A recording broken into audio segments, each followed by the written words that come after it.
Yes, I'm going to give you a very brief introduction into the topic of antimicrobial resistance. We call it only AMR when we discuss it, the abbreviation. And I will do that I will put on some bird eyes and slightly with the historic perspective as well. So this is going to be very general for the next 10 minutes. But of course, the first thing I want to talk about is what is the core of the topic, and that's the microorganisms or bacteria. And many people, they think of bacteria as something only negative. So most people have this negative perception of bacteria, and they think that we have, by all means necessary, we need to get rid of them, and we try to avoid them in most situations in life. But the fact is quite opposite, and bacteria actually, they are one of the most by biomass, one of the most prevalent organisms on the planet, living things on the planet. And human beings have to associate with bacteria in all ways of life. We are surrounded by them during every part of our daily lives. And most of the bacteria actually are our friends. We need them in food production, and we need them, and they play actually an important part of our immune system, because what we can call good bacteria, they take the place of potentially pathogenic bacteria, which can cause disease. So we need to be surrounded by and to associate with bacteria throughout life in any way. And also what's interesting is that bacteria most likely is the first form of life on the planet. And for as long as they have existed, and that is millions of years, they have developed strategies to be able to survive being exposed to substances with antibiotic properties. So that means that AMR, it's not a new phenomenon. It has existed for as long as bacteria have existed, but what is new is that human activity over the last 70 to 80 years has sort of changed the whole bacterial world, and made AMR one of the biggest threats, as Christopher mentioned, to human health, public health, and animal health globally. So in this world of bacteria, this microbial biosphere, it is shared by all people living on the planet, but also among animals like this capercaillie from the forest of Norway, cattle, for example, from the fields of Ethiopia. This picture I took in the Jimma region in Ethiopia a few years back, or people living in resource-constrained settings, or people like myself who live in the highly industrialized technology world like Norway, with access to modern medicines and all potential treatments that modern medicine can offer. So AMR, antimicrobial resistance, is one of those topics which is really important to approach with what we call a One Health approach. And I want to mention that it's a small sidestep, but it has become increasingly evident that human health depends upon the condition in the environment that we share with all living creatures on the planet, and also all animal population, both domestic and wildlife animals. So AMR is maybe the example per excellence that a One Health approach is needed, because resistance, for example, that develops in animal populations can be of importance to human beings. So the One Health approach is very important when we discuss AMR and try to find solutions to this big challenge. So let me come back to the resistance and how do bacteria become resistant, because for many years we thought about this in a vertical sense. That is, that we thought that mutations happens, for example, when you were under treatment with antibiotics, and then a mutation could happen in a strain of bacteria, and this could be passed on vertically down to the offspring of the bacteria. So this is in a vertical way. But what has become increasingly evident and important is the understanding that bacteria, they can share these traits of resisting antibiotics on a horizontal manner, and that is they can actually share their resistant genes with other bacteria, not having to wait for the for not having to wait for the development to go on. So, and this sharing in a horizontal manner, they do it actually by packing the genes that make them resistant to antibiotics in small packages and send it over to their neighbors. And these neighbors, they can of course be of the same strain, the same type of bacteria, but it can also be of completely different bacteria. So that means that if resistance develops in harmless environmental bacteria, because we use antibiotics in animal populations, for example, or in agriculture, these can be transferred over to potentially pathogenic bacteria, which cause disease in human beings. So any kind of use of antibiotics or any substance with antibiotic properties in the environment, in animal populations, in agriculture, is of importance for pathogenic bacteria and in clinical medicine.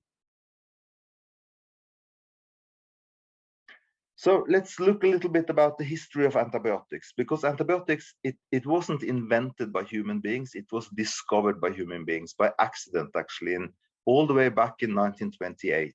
Many people have heard about this story, but it wasn't used commercially in human populations before the beginning of the 1940s. And this was actually a result of the Second World War, because the warlords, so to say, they quickly understood that if they could treat wound infections in wounded soldiers during Second World War, they would have the upper hand in the war. So they really pushed forward for the production of antibiotics during World War II. And also at the same time, some researchers in the States, they tried many different substances as food additives to animal production, to increase the speed of growth in animals, to increase the meat production. So this happened at the same time. And they actually found out that if they added antibiotics to animal food, it increased the speed of growth immensely. So this was somewhat a revolution in the food production industry as well. So this happened at the same time, beginning of the 40s. And since that time, the use of antibiotics have increased continuously up till today. And this is shown by this picture and this graph. This is from a publication that came a few years back ago. And they looked about they looked on the use of antibiotics in human medicine in the period from 2000 to 2015. And globally in human medicine, there was an increase in the use of antibiotics by 65% over this period of time. And that is a huge, significant increase in the use of antibiotics. It only illustrates that the use of antibiotics has been continuously rising over the last 70 to 80 years. And when it comes to agricultural practices, we lack data. We actually don't know, because many countries don't report, and there is quite a bit of use of antibiotics in agricultural practices, which is not documented. So we don't know, but we talk about hundreds of thousands of tons every single year. So both the use in human medicine and the use in animal populations and agricultural practices have led to a change in this world of bacteria. So we have changed the prevalence of resistance over the last 70 to 80 years, so that it today has become the challenge that it actually is. So it has led to a selection pressure, is what we call it. We have changed the whole microbial biosphere. It has had a significant impact on the resistome. The resistome is the same as is the reservoir of resistant genes.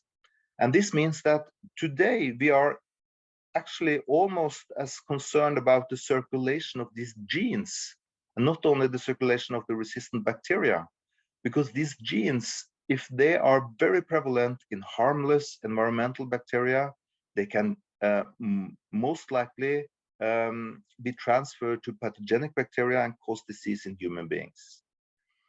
So to me, this has many similarities with the effects of human activity on the macroecological systems as well, like climate change and biodiversity issues, many topics that's been discussed a lot over the last years, reasonably so.